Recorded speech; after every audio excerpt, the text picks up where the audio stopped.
All right. Everybody, welcome to the Houston Ensemble podcast, episode 16.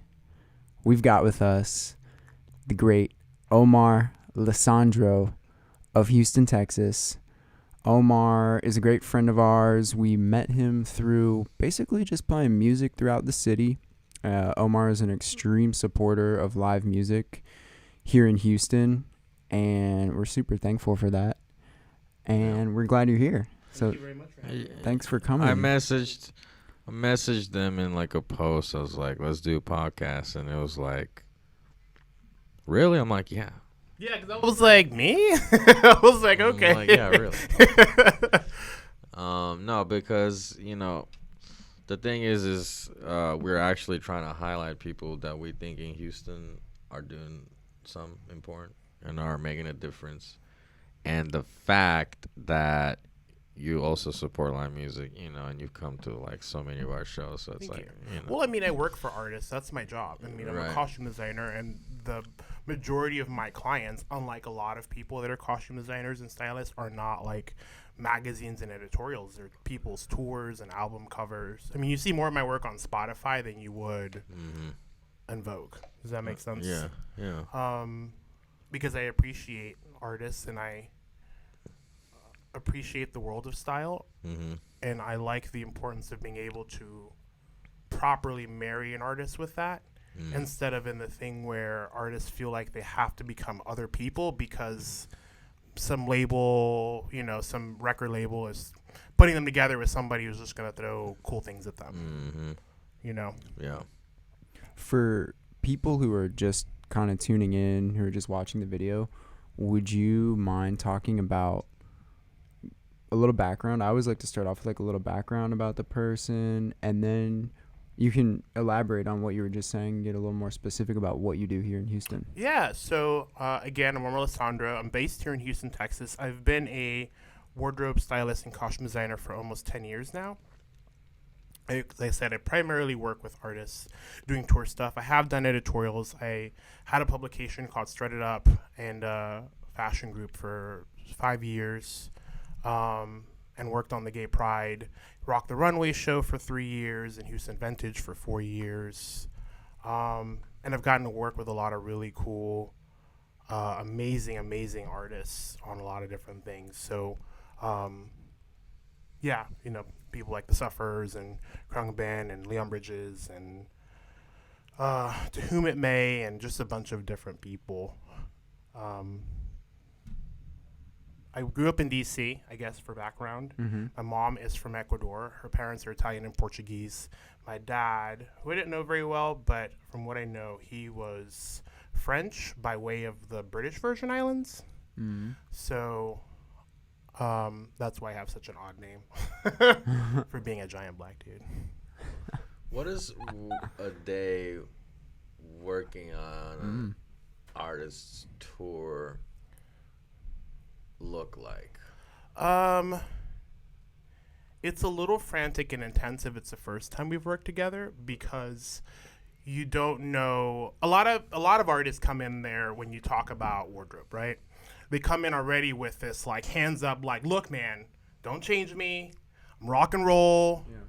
I don't want to freaking wear Gucci. I don't want to like be I don't want to wear makeup. Like, they go in there because a lot of costume designers and wardrobe stylists have never actually played music. I played music for 10 years of my life. The two biggest tattoos on my body are music tattoos. And so I understand things like you can't ask a guitar player, or a bass player to wear a heavily padded jacket because it messes with the strap. You can't ask a drummer to wear something that's too fitted because he needs reach for being able to maneuver his kit. You know what I mean? And they get really hot. And so you just have to think about all that stuff. And so they don't know that. And as much as you tell them that, they still are like, no way, because that's been the general experience. So a little bit frantic because sometimes they want something specific and you just have to make that happen within the realities of their size or budget or aesthetic. But a lot of it is just sourcing things and running to shops and making phone calls and checking your email and begging people to be like, please, they're going on tour in a week. Can you just make this or modify it or ship this fast? Going back with the artist and saying, I can't get that in green. Can we do blue? Do you like pink? And that's really it. And then trying to make it all make sense and pack it and label it and number it so that they know how to wear it and make sure it's machine washable so that they don't have to try to figure out how to dry clean something on the road. They get to keep their costumes? For the most part, if we do music videos, a lot of stuff is on loan. In combination with stuff that they have. If it's on tour, they usually purchase stuff. They purchase it? Yeah, unless it's like bigger artists like Khruangbin or Leon Bridges, where stuff will be shipped in via either myself or like their touring stylist. And they'll ship stuff in, their wall stuff, and then send it back. So it just really depends on what the production wants. And that's cool because that's what I saw recently, maybe a couple weeks ago. You were doing a photo shoot with Khruangbin and Leon Bridges, who Armin and I both love. They're amazing people. I mean, I was honestly nervous about working with Leon just because of the fact that I really live by the adage, don't meet your heroes. And the interesting thing, if I can share this, that was about him, is his whole demeanor reminds you of what it would have been like to meet a Motown artist in the era of early Motown. Whoa. Like if you were sitting in Detroit at the Motown studios and you went to go grab lunch with one of the guys, James Jamerson, who's I'm a huge fan of, or any of the even session guys, it reminds you of what it would have been like to have lunch with them, because he's not a quiet person, but he's a person of very choice words. You know, Interesting. He doesn't. He'll talk to you, but he's not just going to word vomit. He's really going to be very like what engaged and interesting in the way that he's going to say something or respond to something. And it's not just going to be like, yeah, that's great. He's going to be more like, yeah, man, I thought about that a lot, and reference something, and very soft spoken. I mean, a nice guy. Yeah, just a nice guy, man. And the Khruangbin. I mean, this is the third time that I've gotten to work with him so far 2020, the last year, and they're just. Where was that photo shoot at that I saw? It's a secret. Oh, okay, No, cool. I'm just kidding. The Bohemian Grove. No, it was in I can't tell you where because I don't honestly know. It was in a field in East End somewhere that the photographer who had found. Okay. Yeah, there was like a field behind some townhouses, and it's hilarious. So like Laura Lee from Khruangbin likes to wear a lot of the crazy funky platforms. Yeah. So we get her in this dress, we get them all dressed, we jump in the car from the studio that we were originally shooting at, which was like a mile or two away. Jump in the car. Here I am riding with Leon Bridges and my assistant, who's driving, to this field, which was already kind of odd. You know what I mean? Yeah. And so we're driving to this field. We get to this field, and then the photographer is like, it's all that wheatgrass or dry, whatever. I don't even know what kind of grass that is. Yeah. But it's all that grass that you saw in the photo. And so it's just like all of that for as far as you can see. And so the photographer's like, okay, so I walked out in the middle, and we're going to take photos there. So here I am, walking with Laura Lee on one side, holding her up because she's, that stuff is soft because it's been raining for like 3 days. And so it's all this soft mud. I'm the heaviest person there. I'm obviously not wearing mud clogging shoes. So I'm trying to hold her up while she's walking in platforms, not fall myself, while Leon Bridges with these beautiful blue boots is trying not to slap in the slosh. Oh, man. And the photographer is trying not to fall either, because it would be like you take 2 good steps and then your foot would go through because it'd be soft there. It's hilarious. And then all that while these workers are working on this one of the townhouses, and you can hear them dropping stuff and talking, and I speak Spanish. I could hear what they were saying. They're like, dang, what's going on over there, bro? Look at that chick. And so I'm hearing all this, and then there's people in the background that are coming out of their houses, and I was like, this must be what Hollywood feels like sometimes. Because it feels kind of ridiculous. But they got good photos out of it, and nobody fell.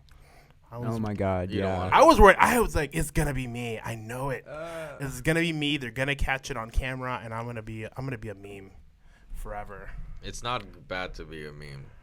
Oh. It's this is totally a side note, But speaking of being a meme, when I was in high school, I took a picture, or I didn't take a picture, sorry. I was in the orchestra rehearsal room, and we had a little break, and I put my bass case down, and it's kind of common among upright bass players to kind of use the case as a pad to sleep on. Right. And so I went inside the case, and my feet were hanging out, and fell asleep. And somebody took a picture, and I saw it like months later, and it was on every bass magazine channel, like social media. It's like, and the meme was like, no, I don't even know, some bass player meme, but it got like hundreds of thousands of like re whatever's on Reddit, and all the websites were posting. I'm like, why am I not getting any royalties for that? Thank you.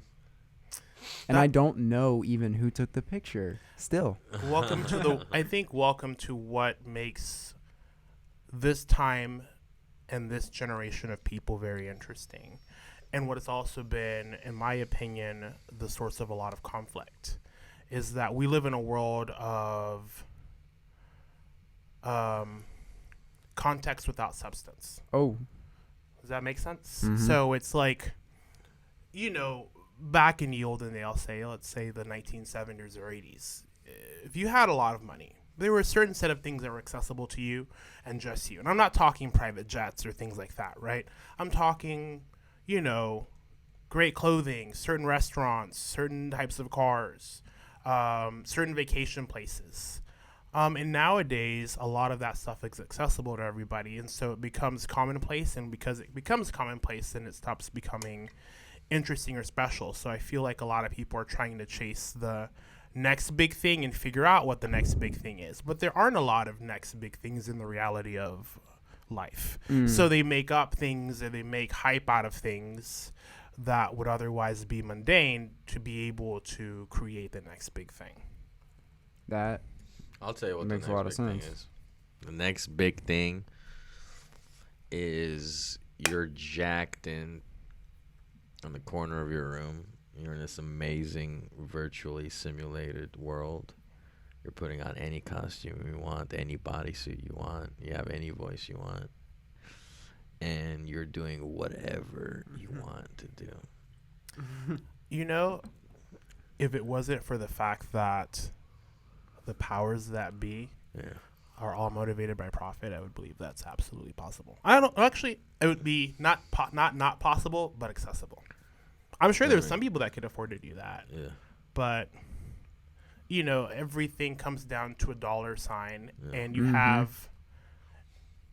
And it's not money, because I'm not going to blame money, because money is not necessarily an evil thing.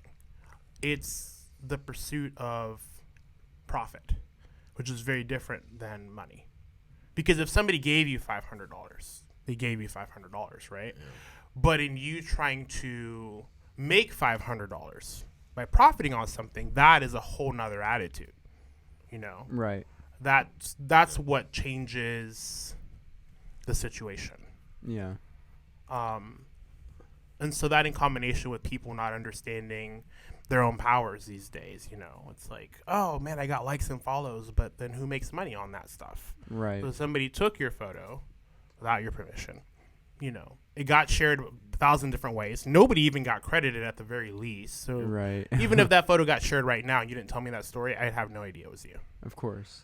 And there it is. And somebody made money off it. Somebody got a click or a view or a like or anything like that. But, people just can't seem to understand that their most valuable asset right now is their buying power and their information. Wow. People don't get that. That's why I don't believe in free. That's one thing that my mom taught me, because she came here on a diplomatic visa in the early 70s. And she came from a very, very, very, very poor and chaotic background. And so the one thing that she really was good at is surrounding herself by intelligent people. And they taught her early on, nothing in this country is free. Even my dad was of that belief. It comes from somewhere. If I hand you $5, I worked for it. It's free to you, but somebody pays for it. And so whenever you sign up, oh, we'll give you 10% off, or free shipping, it's because they want something from you. And if people were more careful about that, it would just change the way that everybody perceives things. One of the biggest things about me that most people don't know unless you know me is that everything that I do, as far as where I spend my money, as far as where I try to spend my time and support, is all local. That's why local music is such an important part of that.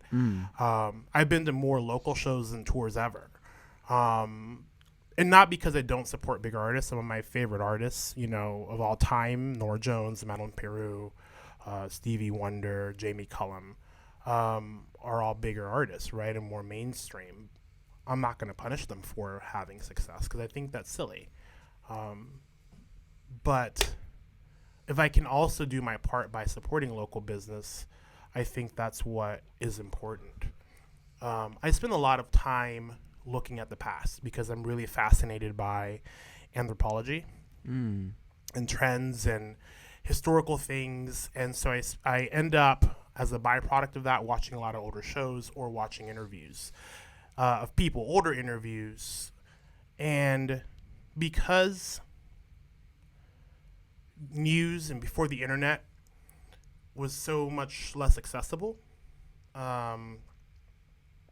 people were a lot more precise about what they would say in interviews because you only had this opportunity to say this once. You didn't have like a social media that you could go home in 1978 and talk about how this tour was, right?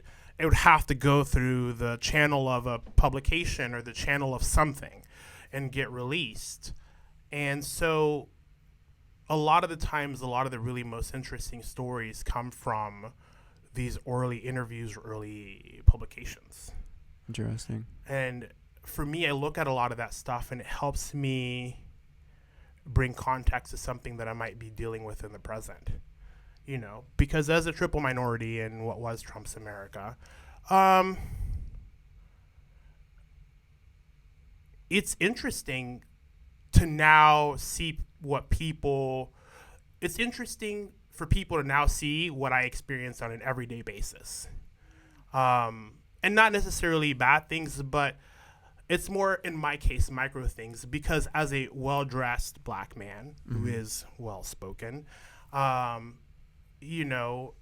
it gives me a whole set of privileges because I'm more of a friendly, palatable black guy. Like, this is a black friend that you can take to, like, meet your parents and stuff, and you won't have these cultural divides because what does he know about the black existence? He's probably like a yuppie and doesn't know, and he's more us than them. And I'm like, well, what does that even mean? I'm like, if the cops pull me over, I'm like, it's not really gonna matter. If I'm at a party and there's like gunshots and the cops get called, they're not gonna be like, ooh, wait, no, that guy in the vintage Armani, no, surely he cannot be up to any nefarious activity. So no, don't hurt him. But it just doesn't make any sense.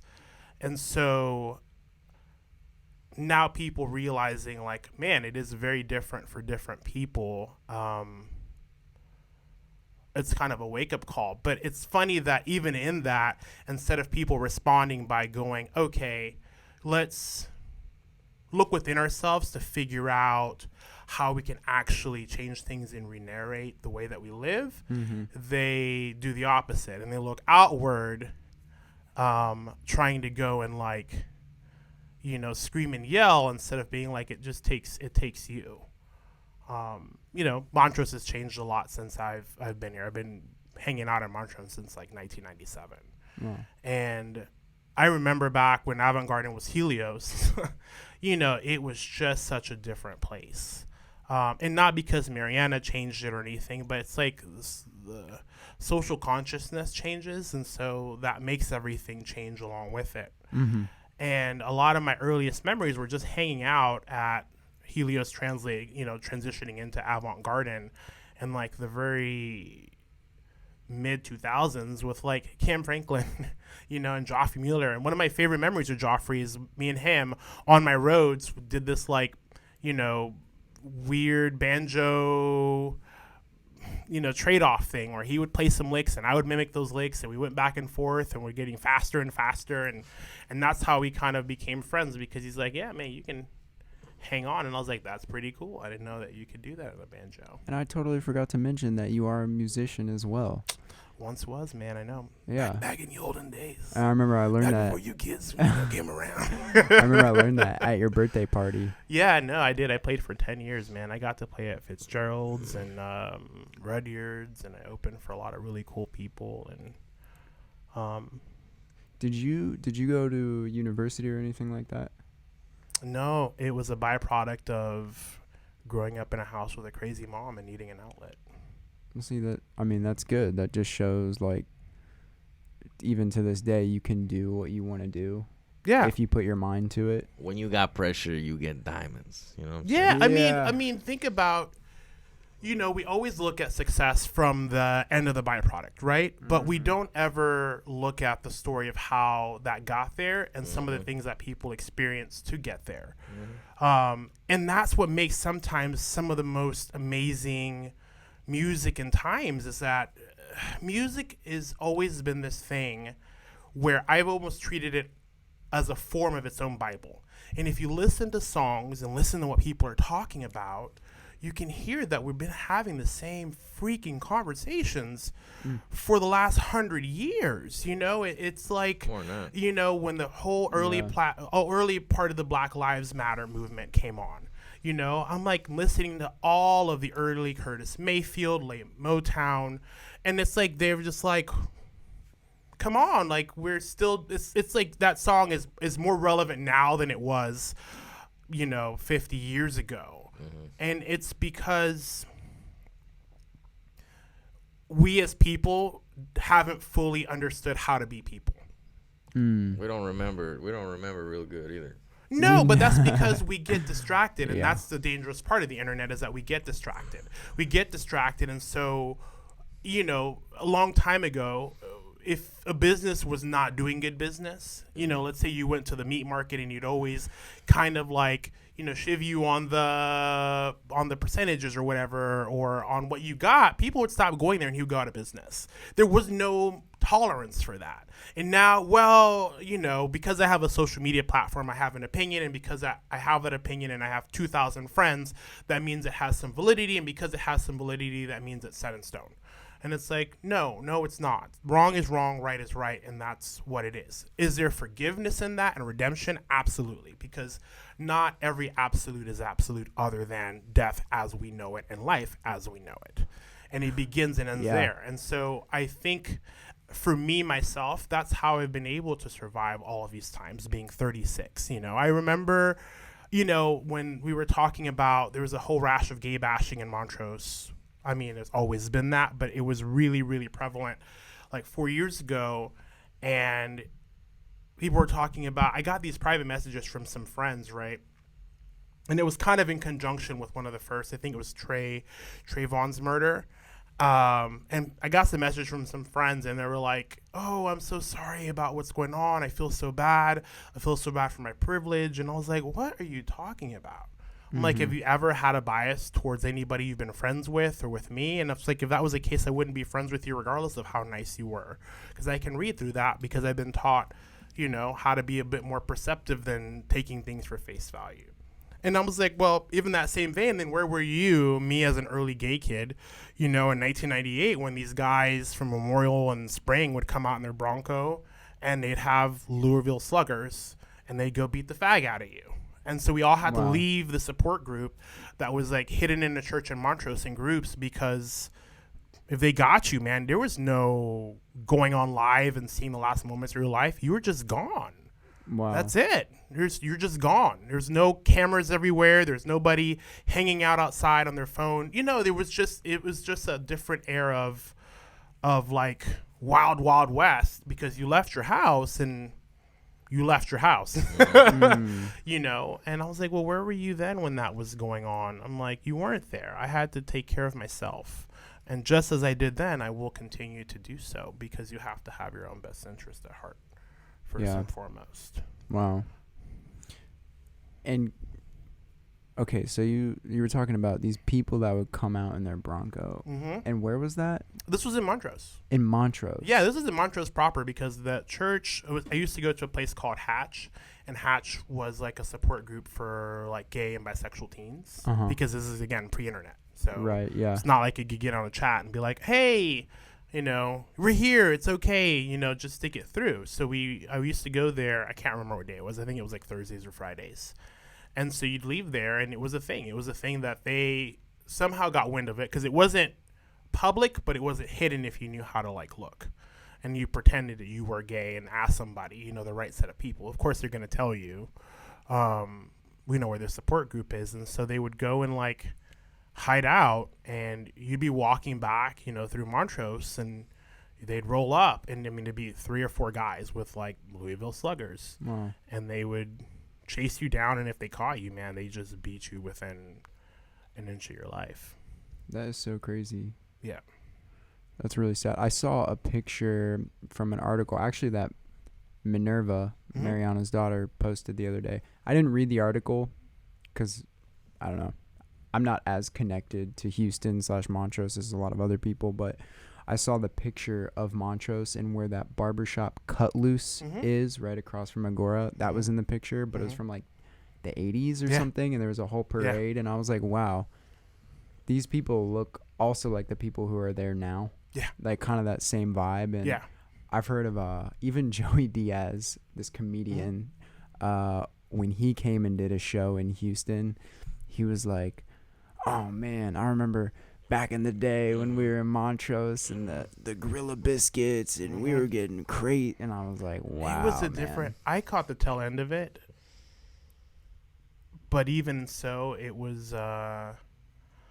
You couldn't trade those memories for the world, man. Going out to Pride, and it was just all jam packed in the Montrose off of Westheimer, and there were like 250,000 people there, and I mean you could barely walk through, but it was a good time because everybody was there and everybody was present. Nobody was on their phone trying to record it on live and making videos about it and updating their life. Everybody was just there in that moment. And I think, again, as the way that I look at things through the lens of trends and style and anthropology, it's helped me kind of just understand the world better because I have a mental health condition called borderline personality disorder, which is a byproduct of just having a really traumatic childhood. And so because of that, I have a hard time sometimes relating to people because just sometimes social norms just don't make sense to me because I'm just very kind of a matter of fact about things. Because a lot of things emotionally for me feel very Jekyll and Hyde. Mm-hmm. Even the smallest mundane things. And so I'm always having to kind of do self-checks about where I am relative to what's going on and make sure that I'm not, overreacting over something silly because my emotional affect is just begging me to do so. But in that said, I just remember being there, man. I remember that this was a place where you see people that you never get to see because, again, this is, early internet. Even so, it just wasn't the same thing because you just didn't think to look up things. You kind of used it as like an informational thing. If you had an AIM or a Yahoo or whatever, you kind of chat and make plans. But it was very special that you just see the types of people that you never get to see, and they were authentically themselves. Yeah. And the thing that I think why this generation has been so fascinated by looking at the 80s and the 90s and the 70s is that they recognize that they were gypped. I feel like you guys as 20-something-year-olds now were gypped because the internet and the commercialism that came with that took away your individuality. When you see something from the 90s, whether it be a car or even a trend that's not even like an obvious trend, but something just like a jacket, it could be a black jacket. Most people will recognize that as something different because the aesthetic that was then was very specific to the decade, and they're all byproducts of people pushing ideas. So like I had a rock band that I worked with that fought me on this video because we were going to do this crazy cool concept where they were at the post office, in the middle with these cool lights, and they just like, oh, we just wear black. shirts all the time. And I'm like, well, you can't do that in a video. I'm like, this video is going to have this color grading and it's going to just be centered around you. There are not a lot of other cuts. It's going to look flat. And they couldn't just get the concept, because it's like, to make people on a TV show look normal, that takes a calculated amount of, how do I say it? It takes work to make somebody look even. Does that make sense? It's kind of like stage makeup. Yeah, kind of, sort of. Yeah, exactly. Which you don't see it, but it's there, and it like makes everybody look exaggerated. balanced, because, from the moment that you're born, if you've ever read a book or watch a show, even if nobody ever told you how to dress or anything, you've already been trained and taught to have a perception on how people look, because they've created these archetypes in the cartoons that show you, okay, here's these 5 kids. One of them is wearing glasses and obviously has freckles. Who's that? That's the nerdy and the smart character. One of them is wearing black or wearing leather or has his like denim jacket and it's kind of torn and he has a backward hat. And you're like, oh, that's the bad kid or the adventurous kid. And so as kids, you might not recognize what they're trying to tell you, but by their actions, in contrast to what you learn in life, it teaches you, oh, okay, that's who that narrative is. And so no matter what happens from that moment forward, your subconscious is going to interpret that as what that is. And so that's why I've always come back to the fact that personal style is so absolutely important, and not for anybody else, but because it teaches you what some of those early narratives are that maybe you've heard from people, or that you were led to believe that sometimes you bury and you forget. And it helps you understand yourself in a way that you don't know, because it raises questions where I was like, hey, let's go shopping, and we go, and I'm like, cool, what about this pink button down? And you're like, I don't like pink, and we leave it at that. But maybe you go home and you try to understand, like, well, I'm an open person, I really don't live with restriction of any inhibitions. Why was pink such a bothersome thing? And then you might remember, like, oh, I remember this person that used to bully me wore pink. Or you remember that pink represents something that you don't like, other than it just, maybe you just don't like it because that's your taste. But sometimes people won't realize how many of those narratives that we carry every day. I'll tell you one, and I think it's kind of... I'm going to go to the bathroom real quick. Y'all keep talking. Oh. I'm going to tell you one version of that I think is what you're talking about. And it has to do more with when I decided to just go by a stage name. Yeah. And then I always thought people that like had that one name that they go by, like that stage name, I always like that was like so weird. I was like, man, that is so kind of wacky that you'd kind of like this weird ego thing you're doing where you have this one name. I'm like, why would you do that? And then when I decided to go by my stage name was because, frankly, no one could say my name. Yeah. No one could spell my name. Yeah. No one would remember it. So I was like, well, this might like mess up my trajectory a little bit, so let me just make it a stage name. And then I had to realize that, I had a lot of assumptions I was making about people that just have a stage name. I had a lot of assumptions about people that were dressing up for the part. Mm-hmm. And fortunately or unfortunately, you kind of have to do the part. Yeah. You know what I mean? I mean, if you don't want to do the part, then you can be a plethora of other jobs. Right.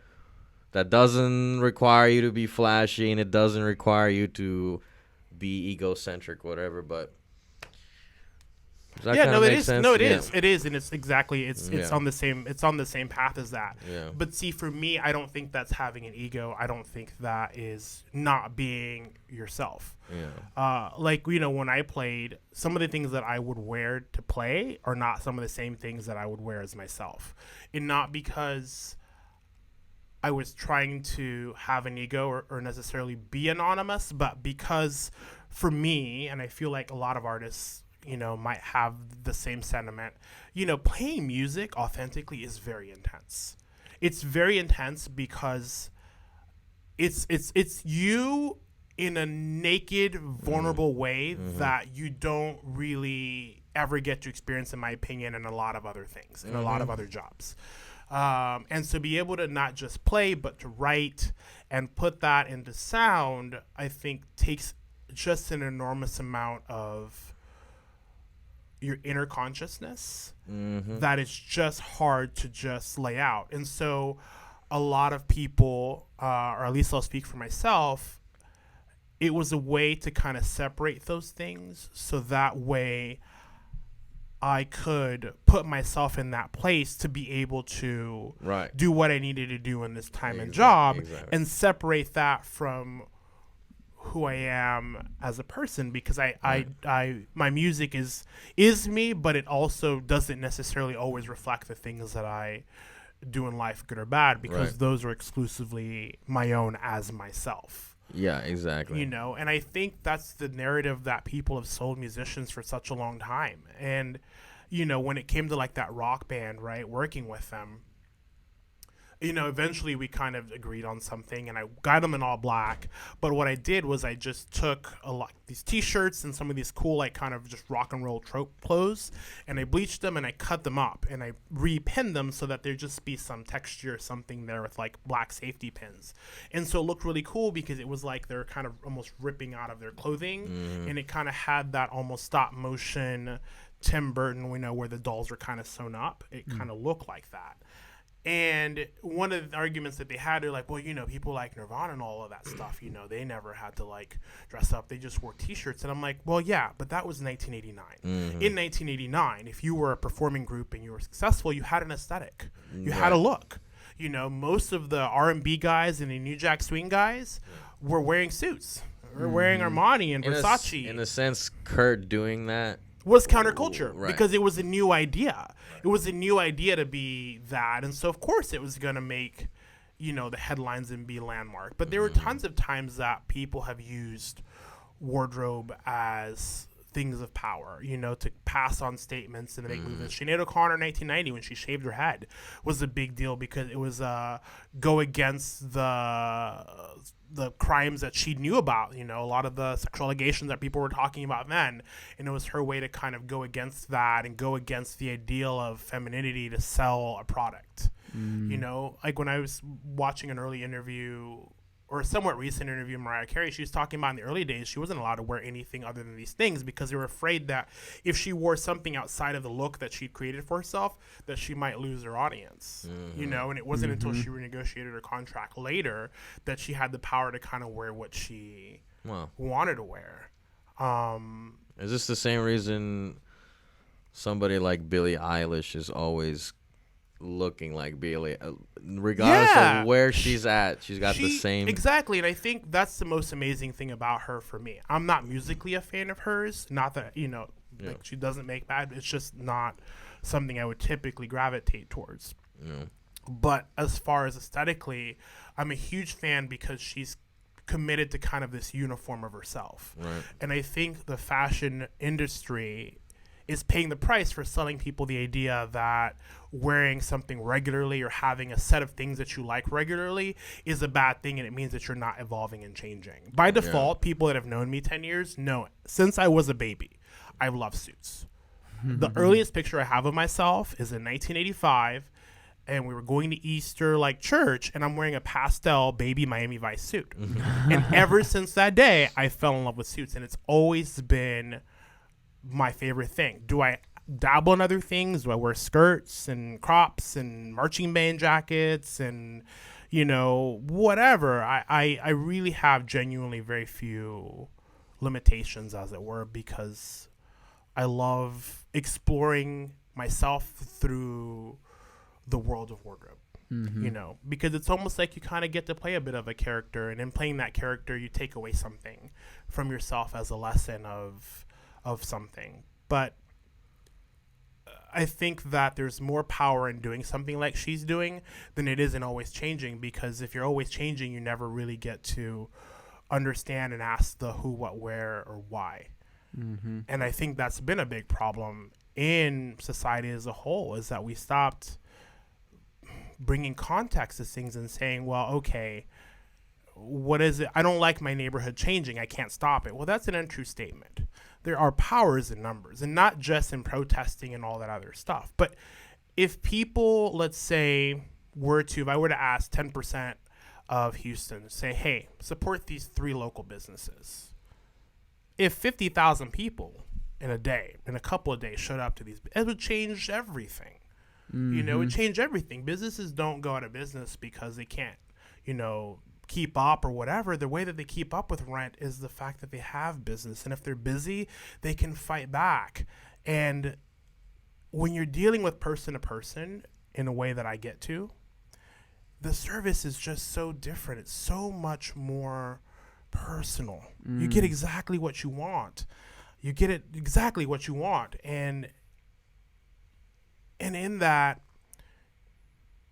supporting somebody in such a direct way, it's like when I sleep at night, it brings me a sense of peace because of the fact that I know that there are other people who are working like me that get to wake up and do what they love to do because I show up and I tell people to show up. Mm-hmm. And I wish that we as people would understand that. And they're like, well, it's so much more expensive. But I'm like, but what's the cost of being in a situation maybe 5 or 10 years from now where all we're left is with Amazon and Walmart, and then they get to dictate, well, now we have all the water. So now this bottled water that was $1 is $50.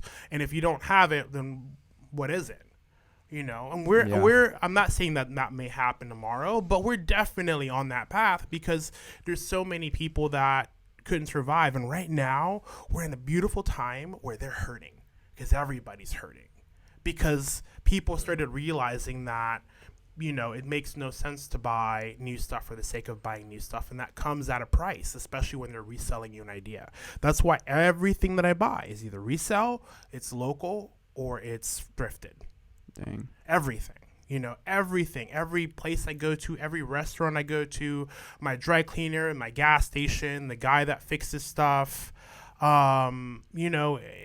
it's all local stuff. And even for all the videos I'm done, that's probably one of the proudest things that I can say about myself is that even some of the biggest projects I've done have all been local Houston designers. And man, it's beautiful because people like Khruangbin get to be surprised that it's local people and people that normally would get overlooked for some popular brand or whatever get to have their moment too because they do a good job. Why did Khruangbin and Leon Bridges come to Houston? Well, they're from here, and I know that Laura Lee and Mark particularly have a lot of ties here. Laura Lee is also from here? Mm-hmm. Okay, I wasn't aware of that. And so they have a lot of ties here, and so it's kind of, I think, their way of saying thank you to a city that gave them a lot. Gotcha. And so they kind of meet here so that it's kind of always a recurring thing that they get to share the place that they love, and they got a lot of early start back with the rest of the world and their audience. One thing that Armin and I talk a lot about is just how amazing Houston is as a city.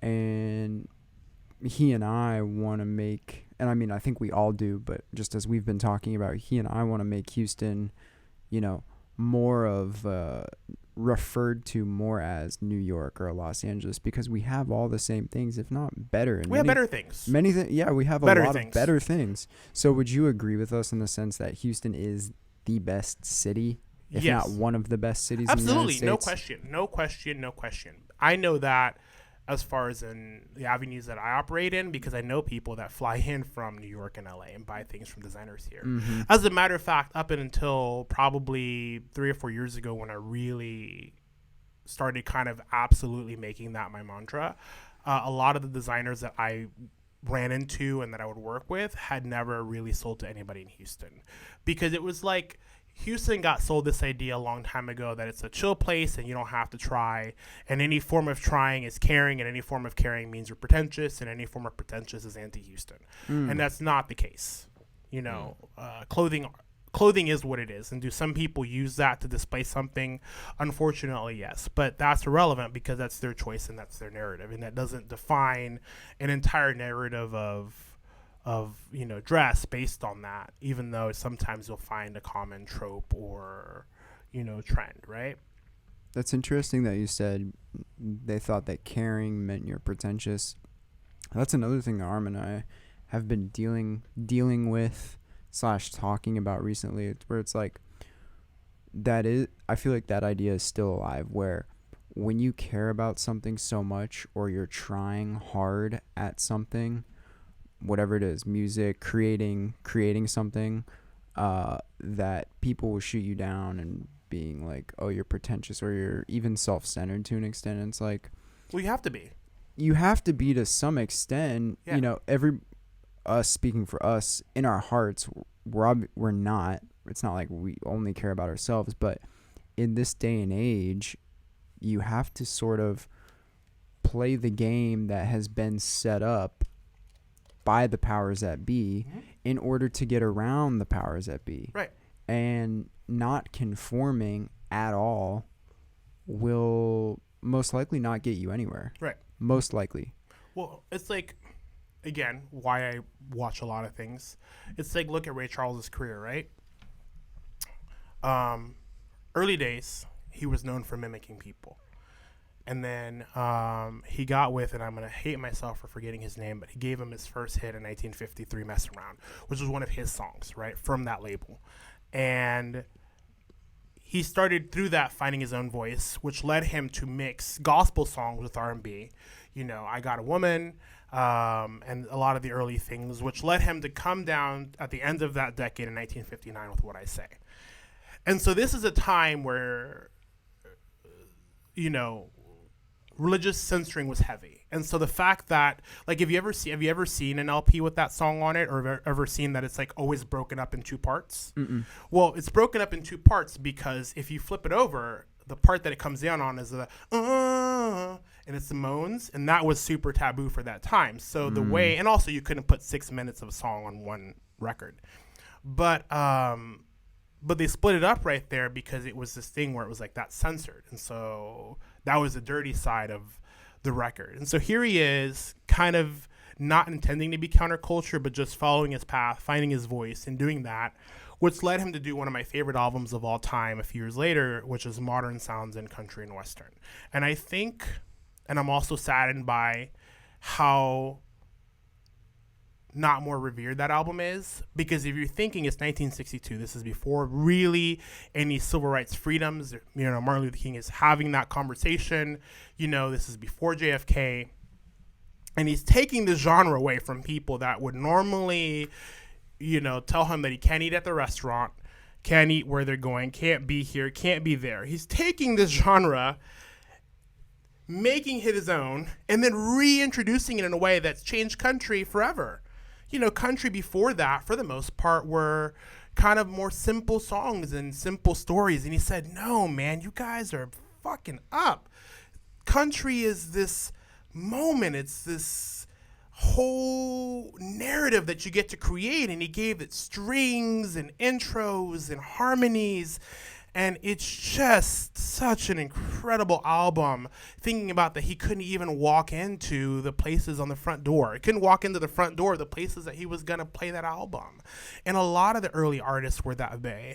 And that's why a lot of black artists have such a strong connection with Europe and France in particular, because, Dizzy, Louis, all had to run there, Josephine Baker, because they weren't able to get an audience. And even if you think about it in the context of the Beatles, one of the greatest, biggest, and most popular groups of all time, a lot of their early days and a lot of the songs and styles that they got from were from a lot of the black artists. Right. And they'll tell you that. They'll tell you that in all sorts of interviews, and they package it in a way that people just appreciate it at the right place and the right time. Mm-hmm. And they came on as themselves. And the beautiful thing that I love about the Beatles, more so than their music, is that you just really got to watch the evolution of these four people from one end of the decade to the other. And they didn't start the way that they ended. And even Paul and Ringo are very much themselves, and it's a story of how important individualism is. Yeah. And I think that we forget that. I think that as people, the expectation to be different, to be prolific in any way, comes from being famous.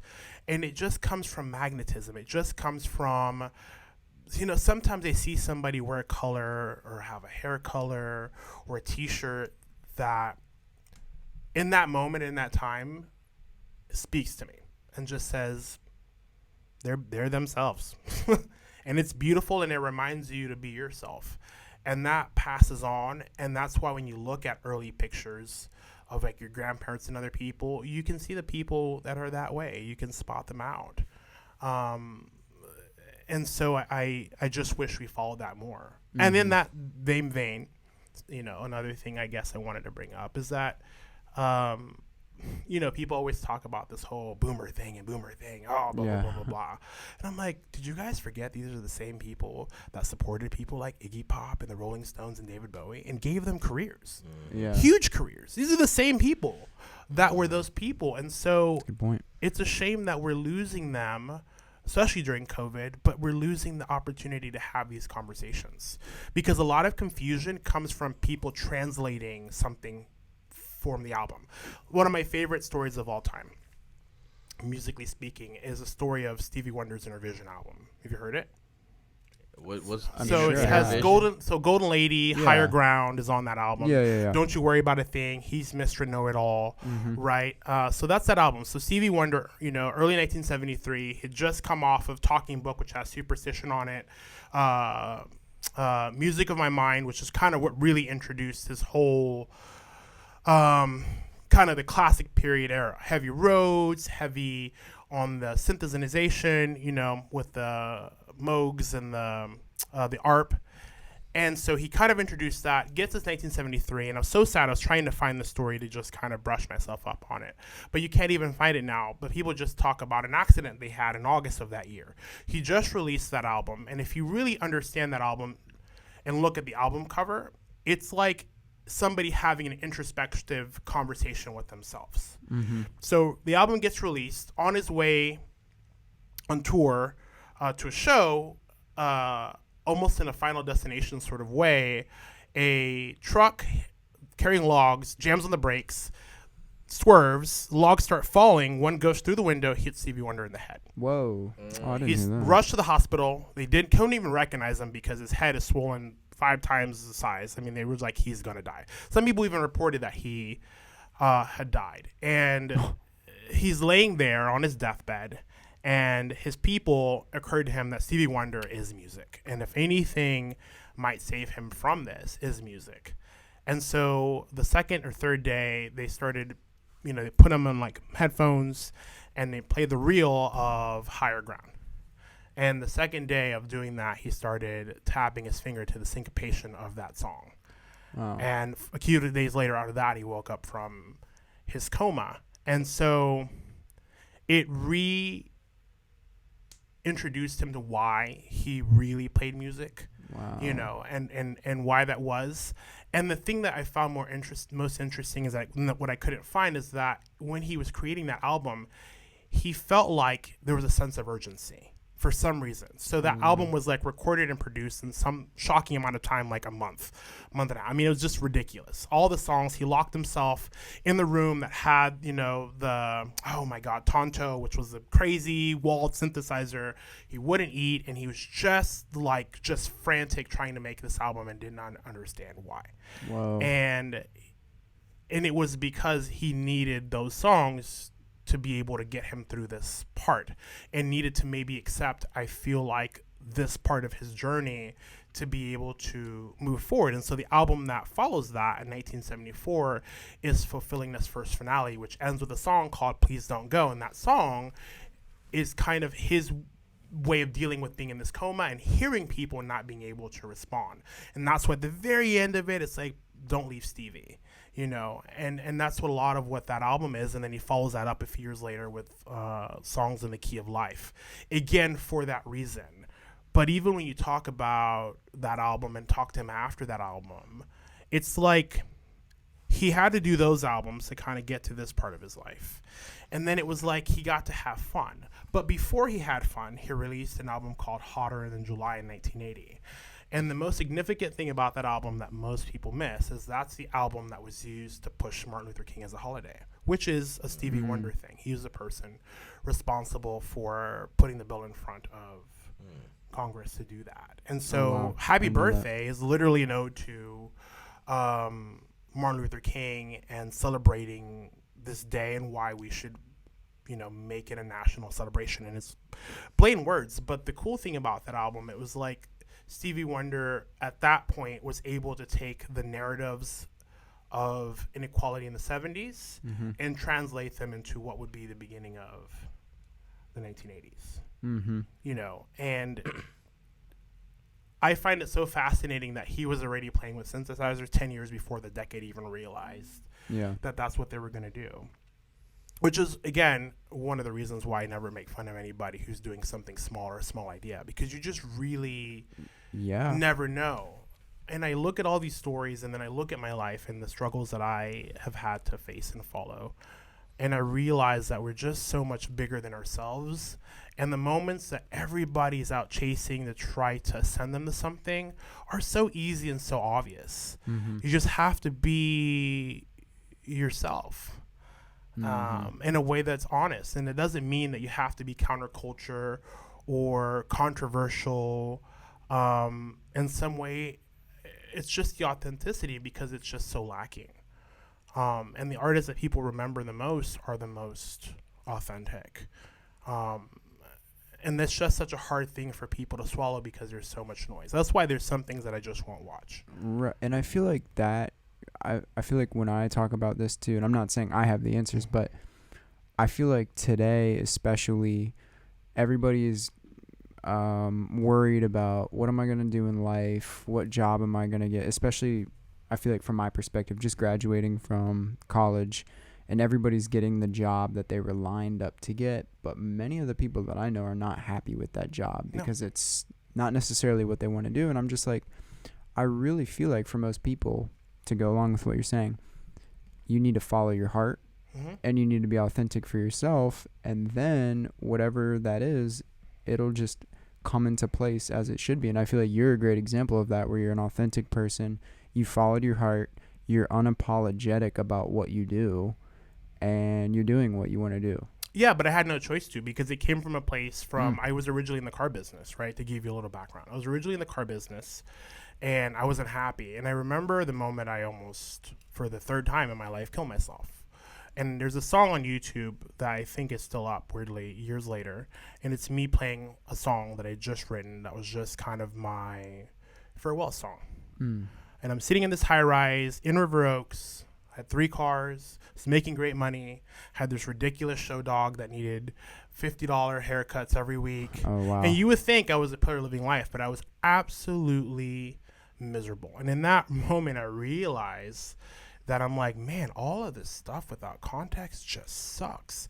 Chasing these people, trying to keep up with these other people, you know, that were doing life. Because there's always somebody that's going to make more money than you. Always. You could be anybody. And there's always somebody that's going to have more money, have a bigger boat, have more access.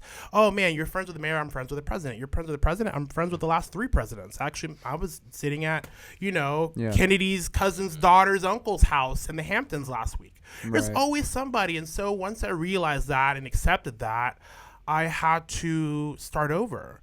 I had to accept the trauma of losing my dad at 13. I had to accept the trauma of spending 5 years of my life being molested and sexually abused.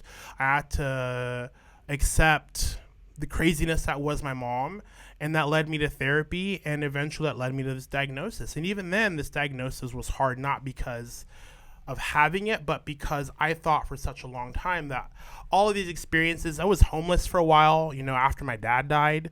My mom just lost it, because he died Thanksgiving of 1998. And so My mom was one of those women that would just never let man settle down. Like, she just was like, no way. I'm not going to be those people stuck in a situation where I'm after some man or I'm doing all these crazy things. And of course, my dad, being the sly guy, was that guy, you know. And so when he passed away, we found out they had 2 other families and had brothers and sisters I didn't even know about, that nobody knew about. Oh, wow. And they were significantly older. I mean, they're in their 40s and 50s now, and I'm in my 30s. Uh-huh. And so this all comes to light, and then she loses the woman who raised her 3 weeks later to the day. Oh, wow. And she just shut down. Yeah. She just shut down, and she couldn't function. She couldn't pay bills. She couldn't work. And so that led us to be living in my Camaro, you know, for a while. And we ended up in a shelter, Star of Hope.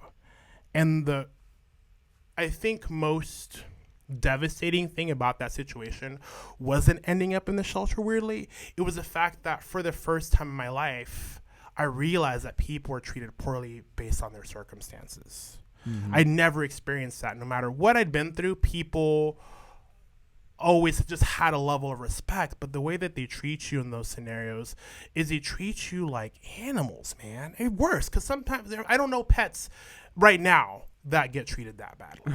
And the way that they talk down to you and the rules that are all condescending. And that whole time we were there for probably about a year and a half, I got to see another part of society that I just had never been exposed to. Wow. And I didn't grow up in a fancy neighborhood or anything, but it was just normal, you know? And at that moment, I started kind of going down a bad road with some of the kids that were there, and they'd go to like the subway and like steal things and whatever. And I could never bring myself to do that because I just had too much of a conscience. But I realized in that time that I was there that this is the path that people separate what you do for the rest of your life. And I was like, how unfair it is for these kids. They don't have the opportunity. They didn't grow up with such a strong-willed mother or set of scenarios, you know, or sense of self that I've always had since I was a kid, to kind of say there's something bigger than what you're doing right now, and it's just not worth you getting yourself in trouble, because then it's going to inhibit you from being able to do those things later. And I realized that was that moment.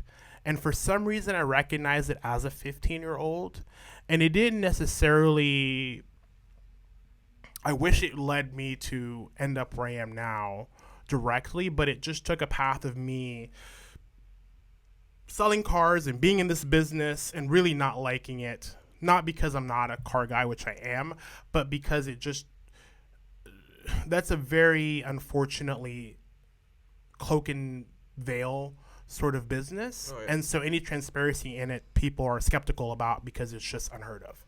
And I hated that. I hated having to talk people into things. I hated the idea of selling things to people. And so here I was, you know, at that moment, looking over this window, being like, man, I fought for this industry. I fought to be here, and I'm unhappy.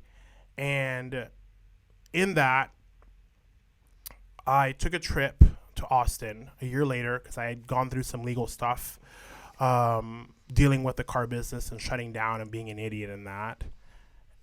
And I accidentally ended up styling this music video for a big band in Austin called Son de Rey. And it was 80s themed, and I happened to coincidentally be really into the 80s at that time. Not that I'm not now. I have to throw that out there because the people that know me are like, Omar, you are very 1980s. So, but I was more so then than I am now. And I saw this video, and all the way home, I realized that everything that I'd ever seen, somebody was behind the scenes being like, okay, she needs to look like a mom. This are what moms in this demographic, in this scenario, in this part of the country at this time look like. Mm-hmm. And I was like, I love that. I love the psychology behind fashion and style more than I like the garments and what they can do for people. But I say all that because it just, again, it's who I am right now as a person. All of those moments, all of those narratives, all of those situations, the good or the bad, it's just part of what's made me myself. And so I've taken those things, and I was blessed to have the gift of music and be able to write them in songs and put them out there, which not having played in a while, I didn't realize how therapeutic that was. Mm. Because that's how I finally dealt with my dad dying. I was angry about it. I was angry that he lied to my mom. I was angry that he deceived me. I was angry that he left early. And it was like every choice from that moment to the moment I just said, okay, I can't be a victim of this situation anymore, just led to a lot of like really tumultuous things. It was just ridiculous. For people who like, let's go with the BPD, borderline personality. So I know BPD and I'm like thinking borderline. I really think it's bipolar. Which is not a bad thing. Not a bad thing. It's not what I have. No. What would you say to people today, especially right now in this current time, who are going through a lot of trauma, or like the trauma of the world is affecting them? Because it seems like you've dealt with trauma, it appears from our perspective, very well. And what would you say to people currently who maybe don't know what to do or feel like they can't do anything? Mm-hmm. And then on top of that, if you can elaborate, what are like some of the things we need to know about BPD, maybe? Like if you don't know much about it. I'll answer that question first because it's a little easier to answer and get into your question. Okay. So the things that you should know is that you have to have a lot of patience with people with BPD, because think about something that just hurt your heart, to just a breakup, somebody dying that just will bring you to tears to this day. Mm-hmm. And imagine you feeling that way because somebody doesn't text you back, or because something doesn't work out, or somebody ghosts you and you like them and you're going down this path of not understanding why. I think you just have to have a lot of patience, because I feel that way about a lot of things that make no sense to feel that way about. Mm-hmm. Okay. And a lot of people assume that, somebody blowing up or being upset about something is them just being crazy. But it's just, unfortunately, that's part of BPD, is that you feel the intensity of something like that. And you feel the extremity of both of those things, which is why people with BPD have a hard time maintaining relationships and friendships, because everything is love or hate and Jekyll and Hyde. And so you're taught and having to get taught the shades of gray, right? Yeah. The second thing is that you have to be very direct and very calm in talking to somebody with BPD.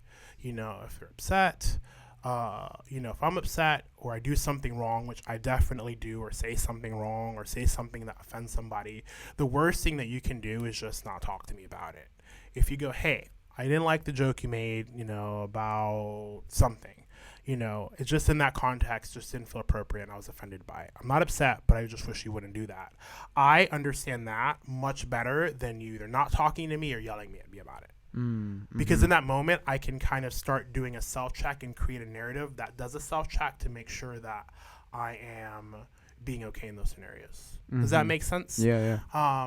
I think those are probably the two biggest things. And there are definitely there's a woman called, I think it's Katie Morton on YouTube, who has a whole thing about BPD that's really, really informative and really helpful. So if you're like, with somebody who has it or whatever, it would be a really good watch, because it just taught me a lot about myself. And unfortunately, of all the things, which was the hardest thing to accept about it, honestly, is that there's no medication for it.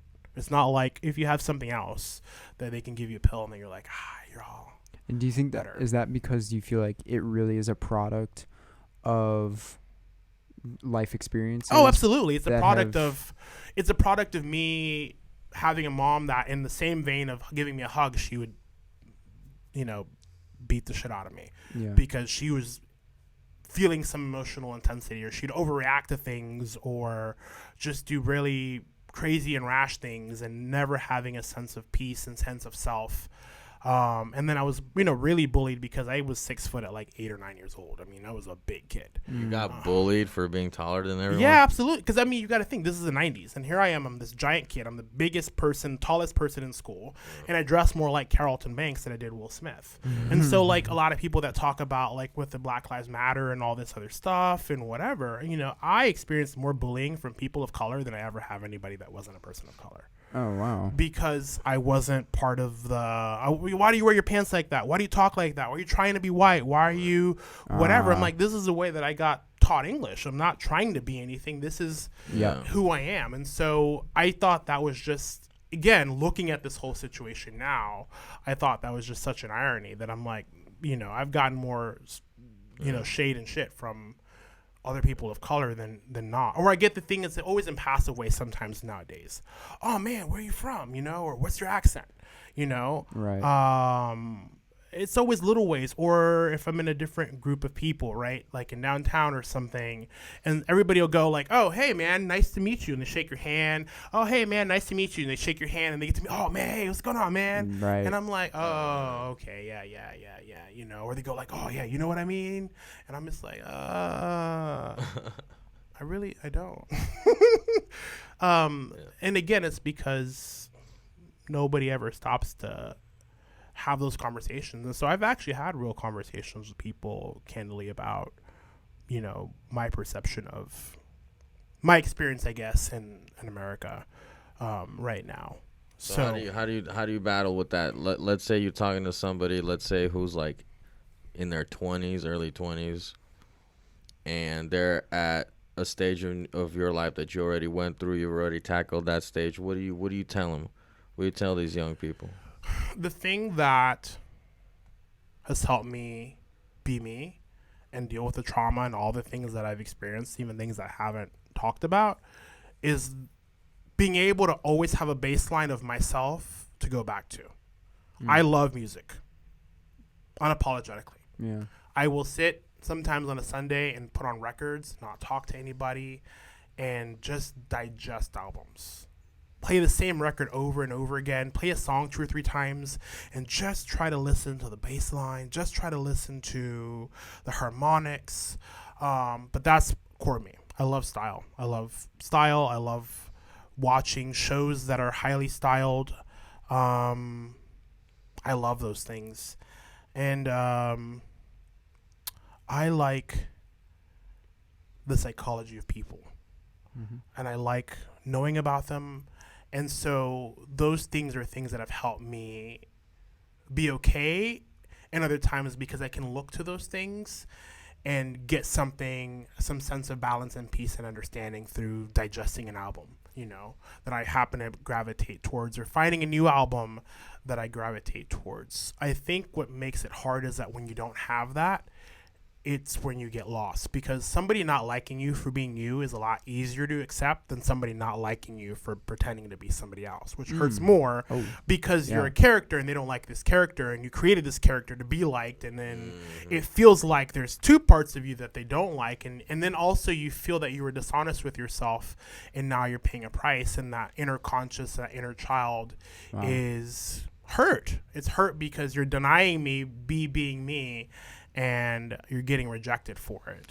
So I'm understanding a lot of things about that. Like, there's so many angles with that. A lot of, like, I feel like part of it is, like, you can't be afraid of pursuing something or loving something or being dedicated to something. In order to really let that uniqueness, your uniqueness, to become who you are, you also need to be a little bit fearless. Because let's say if you weren't fearless about design and fashion and stage design, if you had any hesitation about that being for you, or if you had doubts about your own performance in that, then you would never let that come into your life, and then that could never give you that healing that you could get from that, right? Yeah, but that's because I found strength in the stories of being like, okay, if a blind Ray Charles could get on a bus and go half across the country in a time where he could have gotten killed at any point for any reason and not know his murderer, then I have no fucking excuse for getting up and getting in a comfortable car with a phone and doing something as simple as coming here and talking with you guys. I just have, I have no excuse. And there's just so many people that people don't know, especially people in the GLBTQ community. You know, like Brian Epstein, who's responsible for a lot of the success the Beatles had in the early days. He was a gay man. And Duke Ellington, you know, his longtime partner. Yeah. You know, Billy Strayhorn. You know. Lotus Blossom was one of my favorite songs. You know, it's like they were, and they couldn't even be themselves. And there's so many people I know that I follow, designers and artists. And I'm like, man, for them, I'm like, I feel like I have to, if not me, who else, you know? Because it just seems like in vain if they died and I don't get to call myself a gay man and live as myself. And so that's why I use those stories to just remember that we're all human and that humanity is what makes us amazing. And passing that on is what makes us social conscious of life. And there's a potential that you may kind of repeat with what I'm about to ask, but I feel like it's just a good segue. What is your opinion about why we are alive as humans and what it means to be alive / the nature of reality? I think that life is kind of like a vibration of a consciousness, right? And I think that in some ways, part of me believes that we keep kind of in different times repeating the same set of scenarios, almost like a exercise because we keep fucking it up. Because it's like if you listen to other cultures or you listen to 100 years ago, we're still having the same conversations and we're still in the same prisons and we're still making a different set of mistakes that are manipulated by a different set of things. I think we're all here to inspire each other and to inspire the future so that humanity as a whole goes on. The things that you do right now, it could be something as simple as a video of you playing a song that 10 people hear now, but 50 years from now, somebody might resonate with that song or at that moment or this thing that you wore, and it could inspire a whole other thing. And the more authentic you are and the more that you experience life and enjoy the experience of life, I think the more fulfillment that you find, which is another thing that has helped me. I have a car I like. I get to wear the clothes I like. I get to hang out and support the people that I love and appreciate. And that's something that people think that is exclusive to wealthy people, but it's really just exclusive to the people that are smart enough to figure that out. Because that's the difference between anybody that's really wealthy and everybody else per se is not just money. It's that they get to curate the things that they like. If they wanted a blue room that is this blue, they just call somebody and they get that blue room. There's very few things that I think people would really care about that are exclusive to people with a lot of money. And I think the more that you accept that and validate that part of yourself and stop looking to the internet for answers, stop looking to social media for answers, stop trying to have conversations via text. I think if people just had more face-to-face conversations, that would change a lot of things, because it's like when you're talking to somebody and you're reading their body language and affect, which is a big part of communication, you really can have a conversation that you gain a lot from. I travel in a lot of different circles. I've hung out with furries. I've hung out with people in the Burning Man community. I've hung out with people that are multimillionaires. I've hung out with all sorts of people because there's something to learn from everybody. How's my furry community right now doing? How are they doing? I haven't gotten to talk to a lot of people, but a couple of friends that I'm still friends with there, they're as any other smaller culture and community, man. They're changing and hurting, and the older people that have been in it longer are like looking at the younger people like, what are you guys doing, man? Why are you being so weird? It's like, it's not that weird. It's just be yourself. And And it's just about accepting that, man. I just had to come to a level of acceptance of myself. I'm a triple minority. Come on. I'm black, gay, and Latino with a Muslim name. And I'm a giant black dude who's eccentric. Like, I mean, if there wasn't a poster child of somebody getting the shit beaten out of him in Alabama, man, if it's not me, I dare you to bring up anybody else. And that courage of having to exist in spaces that I would normally not be in. That's why I'm not afraid to go places sometimes, because, you know, I went to a restaurant in the Heights, which I tend to not do these days. And because I have an aversion, or I call it an allergy, to like white walls and Edison bulbs, because I'm just like, oh my God, I'm so over it. And I went to this restaurant, and it almost felt like a Wild Wild West moment where everybody's like, wah-cha! Oh, shit. And everybody's like looking at me, and I'm like, do you want to say the restaurant? No. But I was like, you know, and I was like, what is going on? I'm with my friend, and we sat down, and she's kind of like, what's going on? I was like, why is everybody looking at me odd? And I was like, oh, I'm the only person of color here. Oh. I was like, that makes sense. I was like, okay. They were like, well, who is this Negro, and why is he in this restaurant? Not that it's not allowed, but they're like, you're on the wave. Why are you on the wave? Interesting. And so I have to sometimes represent a whole culture of people on my own and be aware of that. And you do it well, and I feel like that's one reason that Armin and I have so much respect for you and like so much appreciation for you, is because you just do everything unapologetically and are so authentic about it. I have no choice. Right, and you have no choice.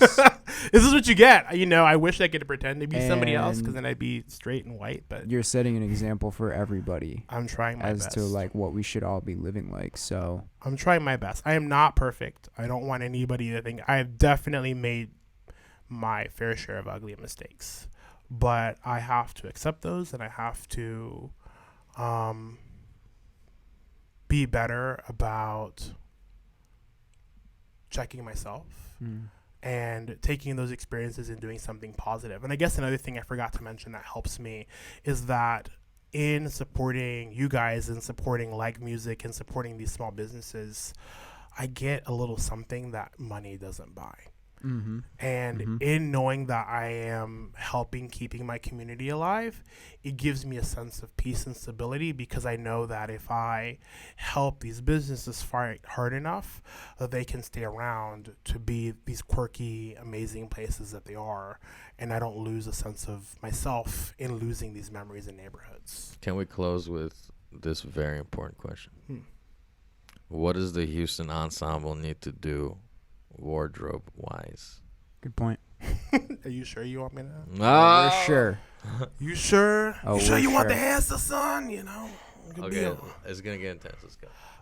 Lay it out. I'll lay it out for I'll lay it out for all the bands in Houston.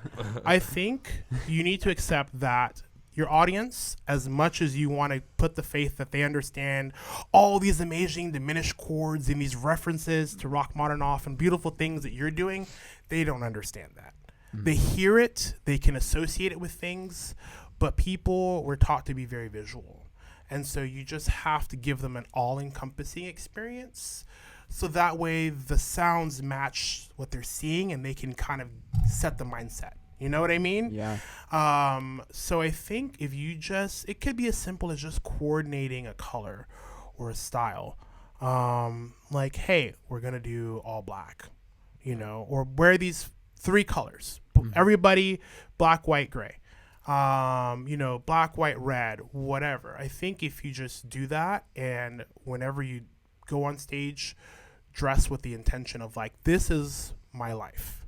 This is what I want to do forever. This is my job. And I'm here to work, and I'm here to look like I'm going to get paid. That's what's going to come to you. It's the difference between Houston and Austin. I would dare challenge any Austin band to any Houston band. And me speaking, maybe I have a bias because I've lived here longer, but I feel like Houston has more talent, but Austin has a package. Because when you see those guys go on stage, they look like a freaking band, and they look like they're there to get paid.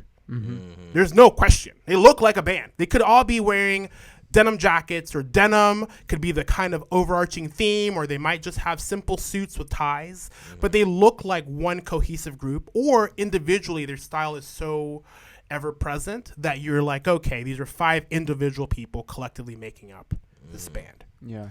I think if you just did that, it would change a lot of your audience, and it would change a lot of even how you see yourself, because in accepting that and finding the strength in that, it's kind of like you level up. So yeah, we don't need to be Kiss, but we need something. We need something. We need Well, a you just look. need to- We need a no, style. you need to find your identity through your Yeah. music, whatever that is. yeah. And so if you're gravitating towards something, then I think you just need to pursue that. And I think you just need to all be conscious about being, what is a Houston ensemble, aesthetically speaking, and how do we properly reflect that? So if that just means that you guys always wear turtlenecks in different colors, you know, then maybe that's what that means.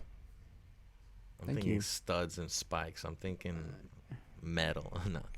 I mean, if that's you, then it's going to be. But if you're, you know, if you're trying to be gotta something, go it. then no. We got to go in here. Yeah. We'll figure it out.